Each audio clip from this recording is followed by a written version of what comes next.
Hello বন্ধু, দেখুন বাচ্চা ছেলে কত সুন্দর নিজে হাতে ঠাকুর বানিয়েছে। সবাই তো বড় বড় ঠাকুর বানায়, কিন্তু দেখেছেন এইটুখানি, এই দেখুন ছেলেটা। আরে এত ছোট্ট ছেলে, সেই ছোট্ট শিশু থেকেই ও ঠাকুর বানায়, এত সুন্দর প্রতিভা। হ্যাঁ, সত্যি মানে ভাবার বিষয়। খুব ভালো লাগছে, আমার তো খুব ভালো লাগছে আপনাদেরকে, তাই আমি দেখালাম। যদি ভালো লাগে একটু লাইক করবেন, সাবস্ক্রাইব করবেন। দেখুন কত সুন্দর ঠাকুর, কেউ বানাতে পারবে? আমার তো মনে হয় না। মায়ের আশীর্বাদ না থাকলে এইটুক বাচ্চা কখনো ঠাকুর বানাতে পারে?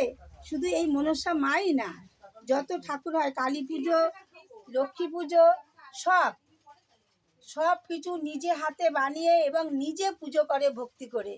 এমন পরম ভক্ত কার ঘরে হয়? যে মায়ের কোলে এই সন্তান যে জন্ম হয়েছে, সত্যি মায়ের কোল জুড়ে থাকুক, আশীর্বাদ করি।